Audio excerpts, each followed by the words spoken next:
ini Ibu akan mengecek kehadiran anak-anak semua ya. Untuk hari ini berangkat semua anak-anak? Oke, Ibu cek dulu.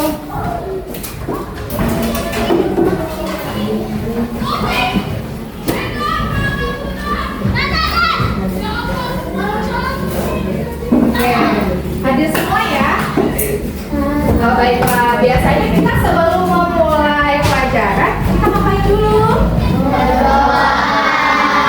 Ya, kita akan berdoa supaya pelajaran kita hari ini diberi kelancaran, keberkahan, kemudian menambah rasa syukur kita kepada Allah Subhanahu wa taala ya. Oke, untuk doa hari ini akan dipimpin oleh Zidan. Zidan silakan maju ke depan untuk memimpin doa.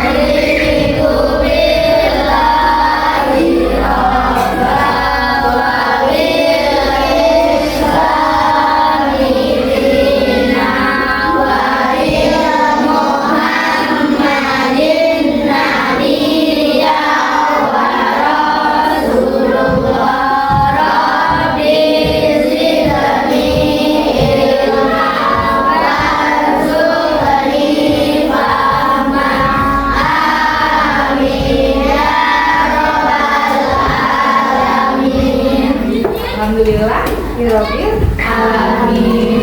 Terima kasih ya. Kemudian setelah berdoa seperti biasa untuk menambah rasa nasionalisme kita kepada negara kita, Republik Indonesia, maka kita menyanyikan lagu wajib Indonesia Raya yang akan dipimpin oleh Anis.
Indonesia, PPKN, dan IPS.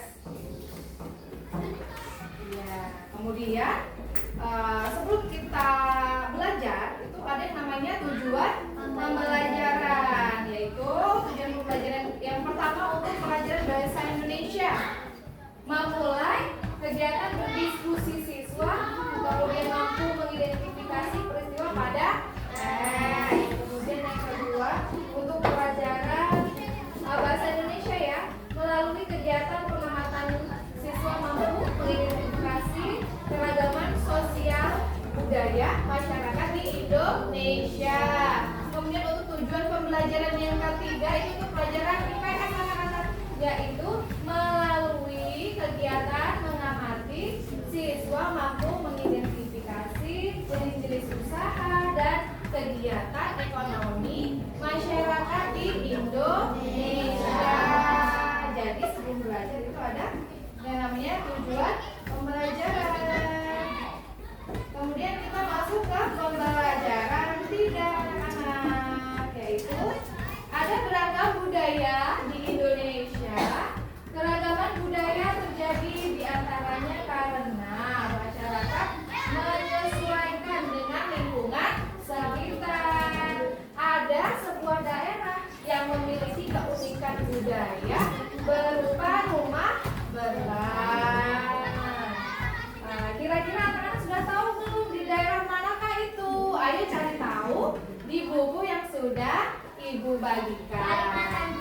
Oh, betul sekali, di Kalimantan Barat ya, untuk rumah betang.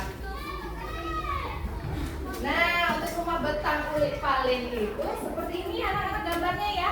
Nah, gambarnya itu adalah rumah dengan rumah panggung. Ada panggungnya ya. Nah, kita cari tingginya berapa, panjangnya berapa. Coba kita lihat panjangnya 268 meter. Seberapa itu 268 meter? Iya, lapangan sepak bola itu satu lapangan aja itu 100 meter. Ini 2 kalinya, berarti itu panjang sekali anak-anak ya. Iya, gede panjang. Kemudian untuk tingginya berapa anak-anak? 5 sampai 6 meter. 5 sampai 6 meter itu tinggi ya anak-anak, tinggi sekali. Sudah besar, tinggi. Kemudian kira-kira di dalamnya itu dihuni oleh berapa orang anak-anak? 500. Oke, dihuni oleh 500 jiwa. Kemudian di dalam sini itu ada yang namanya bilik. Bilik itu apa anak-anak? Bilik itu kamar. Kalau di rumah anak-anak itu kamarnya ada berapa? 3. 3 semua. 4. Oh, 4. Ada yang 2, ada yang 3.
karena menyesuaikan dengan perubahan arus sungai. Sungai apa anak-anak?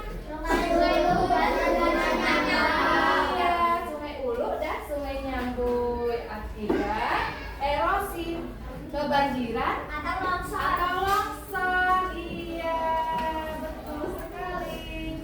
Kemudian kita next ya untuk rumah betah tadi sudah jelas ya. Oke, kita next.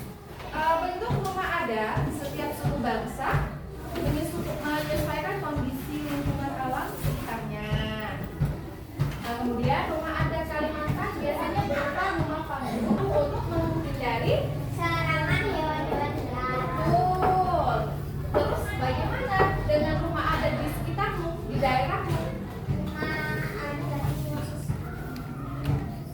Iya, itu panggung juga nggak? Iya, jadi sama ya seperti di Kalimantan. Untuk rumahnya panggung untuk menghindari dari Serangan hewan-hewan liar. juga menghindari kebanjiran.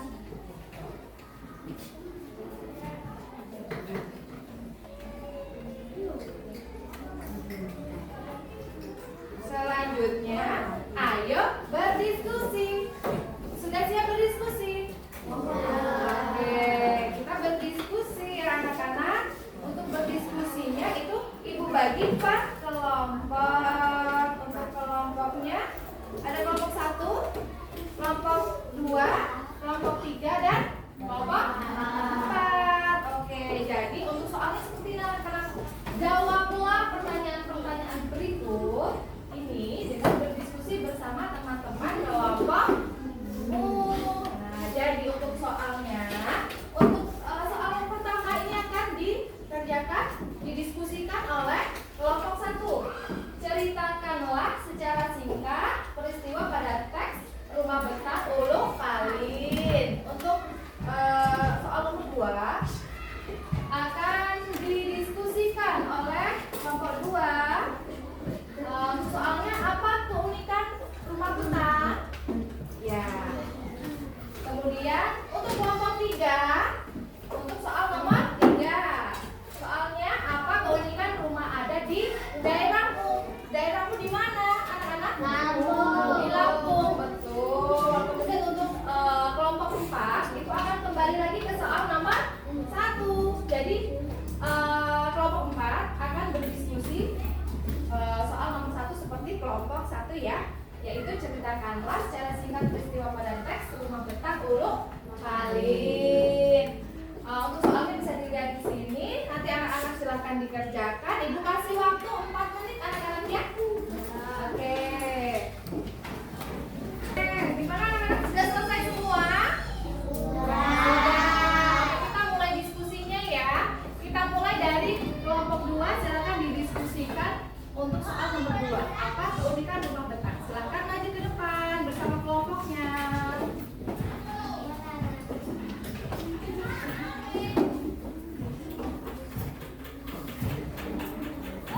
Maju ke depan.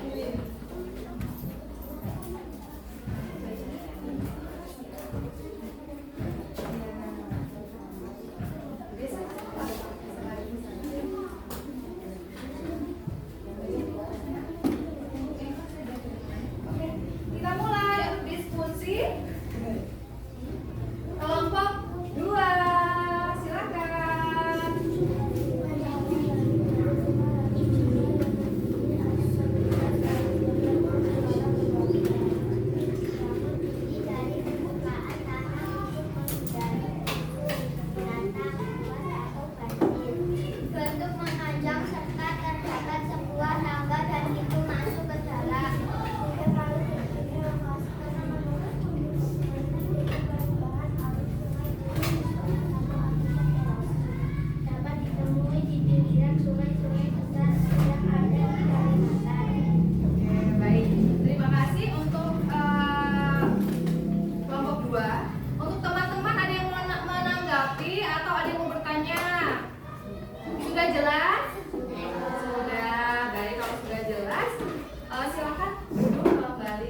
baik untuk diskusinya. Sudah selesai ya anak-anak. Untuk jawabannya sudah cukup baik, sudah benar semua ya.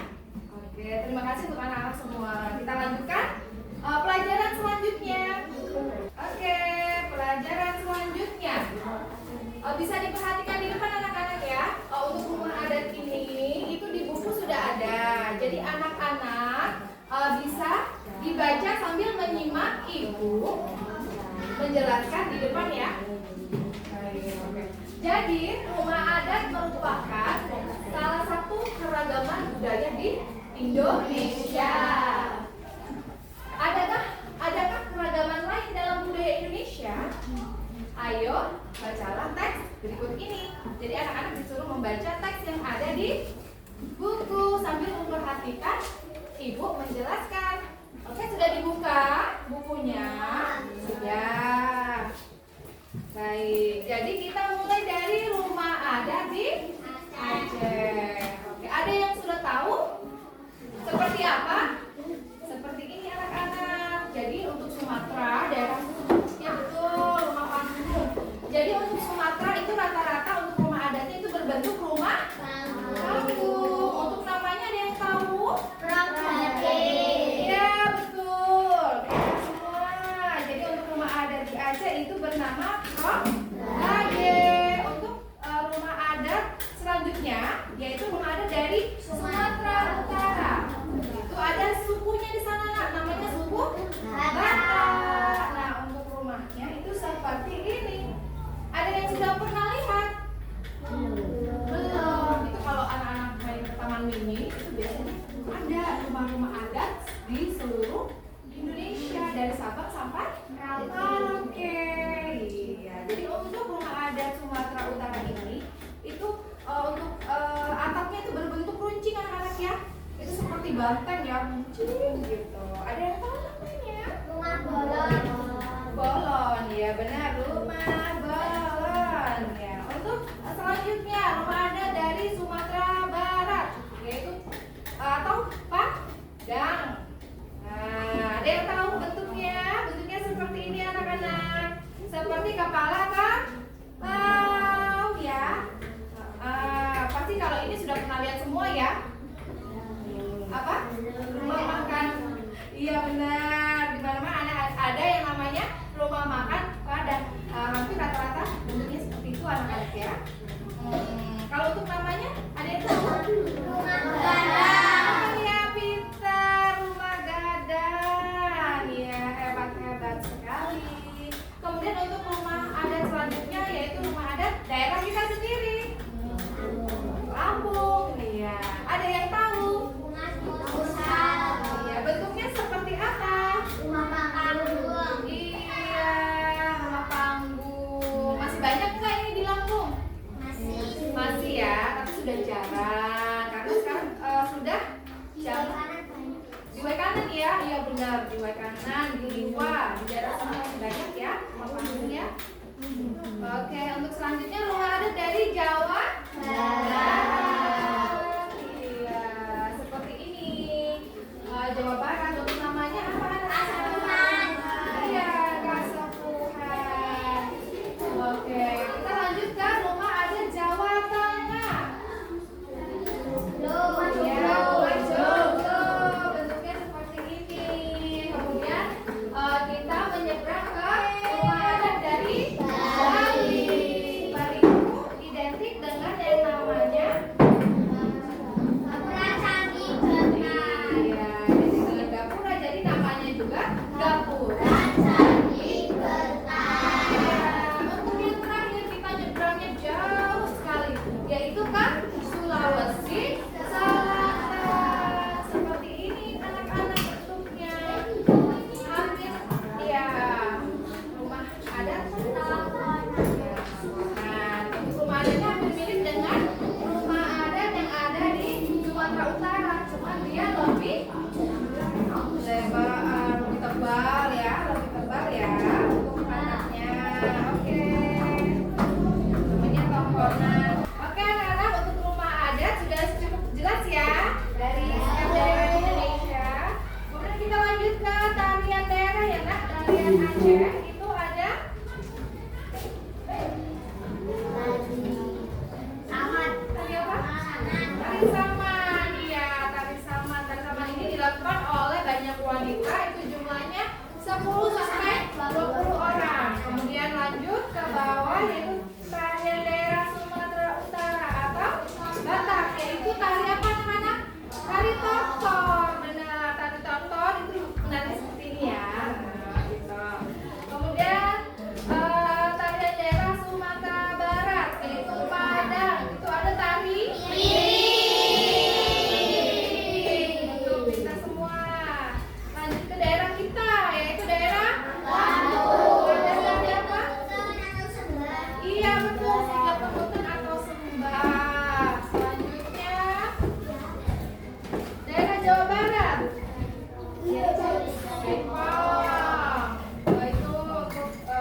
anak-anak. Ya, berikut ini adalah tarian-tarian daerah Indonesia. Tapi ini baru sebagian aja ya. Kalau kita bahas semua waktunya sangat panjang. Iya, berikutnya kita akan membacakan naskah drama. Jadi di sini kita akan membacakan naskah drama. Nah, untuk yang membacakan nanti ada perwakilan dari setiap kelompok, dari kelompok 1, kelompok 2, kelompok 3 dan kelompok 4. Silakan perwakilan dari kelompoknya maju ke depan untuk kita membacakan naskah pendek tentang sikap toleransi. Silakan maju ke depan perwakilannya.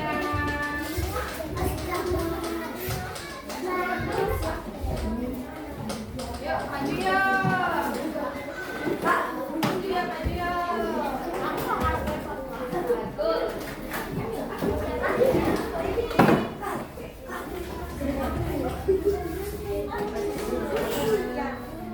Ya, berikut pembacaan naskah drama pendek dan teman-teman kita tolong yang lainnya menyimak temannya ya membaca naskah drama ya.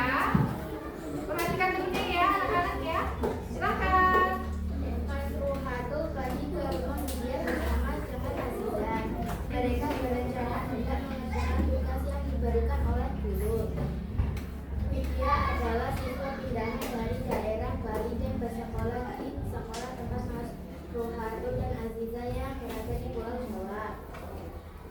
Silakan masuk teman-teman, silakan dinikmati hidangan yang aku siapkan buat kalian. Aku tinggal dulu ke belakang sebentar ya. Iya. Aziza.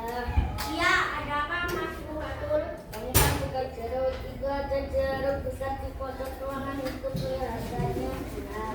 Bisa boleh. Maka akan datang dia diperbolehkan memakan makanan yang disediakan. Iya, tapi itu jeruk bukan untuk dimakan. Tetapi itu adalah salah satu kebiasaan adat budaya tempat Widya berasal.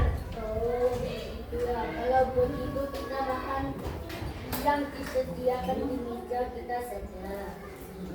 Iya, kita harus menghormati keragaman budaya yang banyak disebar di Indonesia.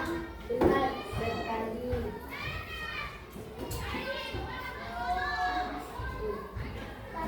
Sudah? Baik. Beri tepuk tangan dulu untuk teman-temannya.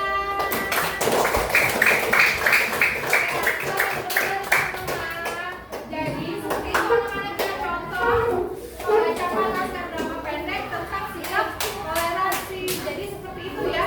Sudah cukup bagus ya teman-temannya untuk membawakan dramanya atau membacakan naskahnya ya.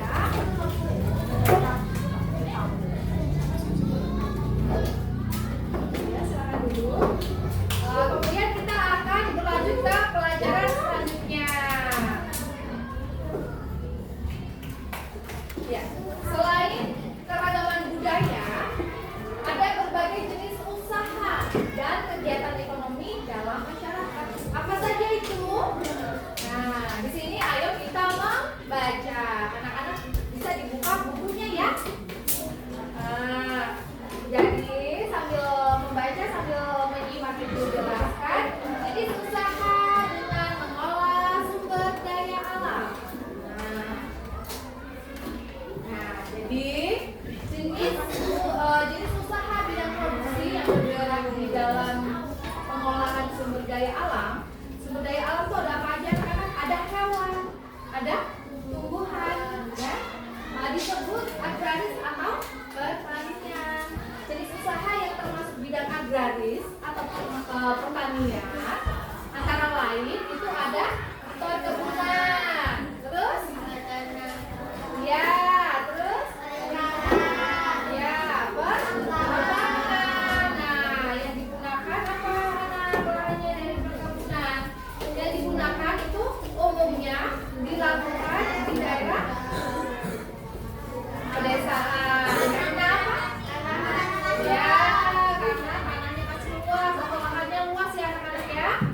Nah, untuk hasil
daging, kulit, dan susunya.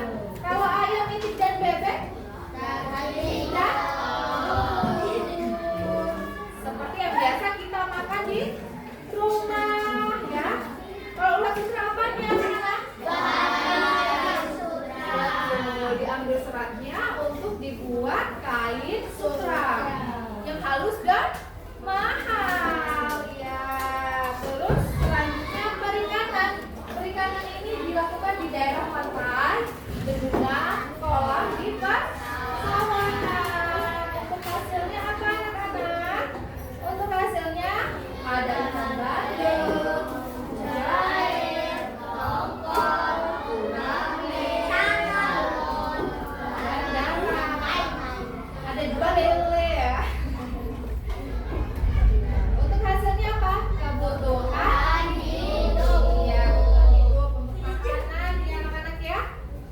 Untuk kelima itu pertambangan. Tapi bukan tambang yang kali itu ya anak-anak ya. Tapi ini pertambangan yang dilakukan untuk digali tanahnya. Tanah galian, tanah itu yang sangat luas. Nah, untuk hasilnya apa? Ada pasir, ada kerikil, ada granit, asbes, aspal, batu kapur, batu kaca. Untuk manfaatnya, dimanfaatkan untuk bangunan rumah. Ya betul, untuk bangunan jalan, untuk membangun rumah, untuk manfaatnya ya nak. Jadi untuk jenis usaha ini sudah jelas ya nak apa saja ya. Oke. Untuk selanjutnya kita akan melakukan bersama kelompokmu. Kita akan buat laporan dengan contoh di bawah ini. Nah, misalnya nomor 1 kebun sayur. Jenis usahanya kebun sayur ya nak. Kemudian untuk sumber daya alamnya tanah pekarangan. Nah, untuk hasil usahanya ada bayam, ada tomat, ada kacang panjang, banyak ya, ada kangkung, ya. Kemudian untuk manfaatnya apa? Bahan pangan keluarga dan juga bisa dijual. Jadi banyak sekali manfaatnya. Jadi untuk laporan ini silakan kerjakan bersama kelompoknya masing-masing. Kelompok 1, kelompok 2, kelompok 3, dan kelompok 4. Bagaimana anak-anak untuk laporannya sudah selesai? Ibu akan minta satu orang maju ke depan. Silakan dibacakan laporannya. Nah, di depan.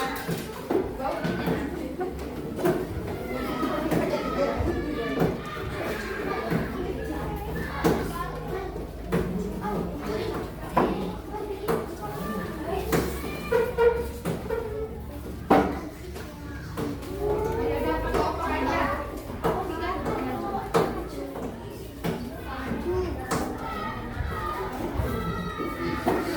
Ya, silakan. Iya, untuk laporan nomor 2, yaitu kelompok 1.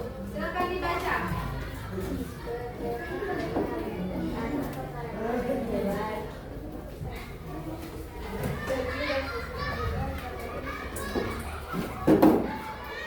Untuk nomor 3, kelompok 2.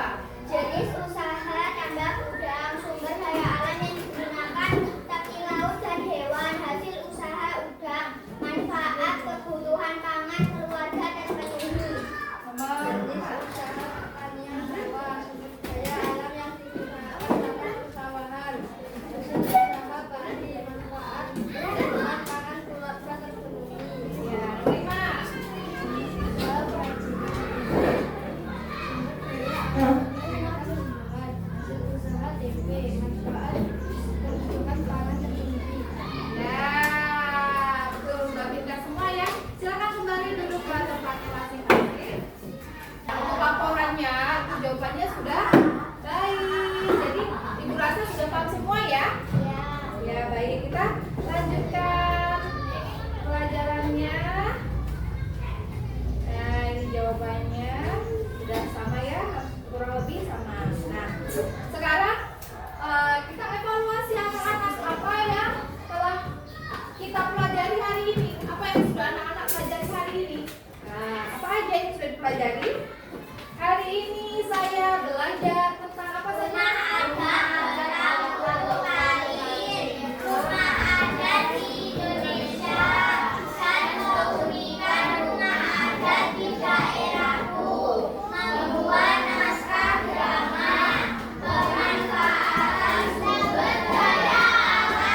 Ya, betul. Jadi, sudah ngerti semua ya yang kita bahas hari ini? Baik. Kemudian, pengetahuan apa yang dapat kita manfaatkan dalam kehidupan kita sehari-hari? Pengetahuan apa ya, Nak? Pengetahuan apa? Pengetahuan yang dapat saya manfaatkan dalam kehidupan sehari-hari dalam menjunjung tinggi sikap toleransi dan mencintai budaya Indonesia, khususnya daerah sendiri.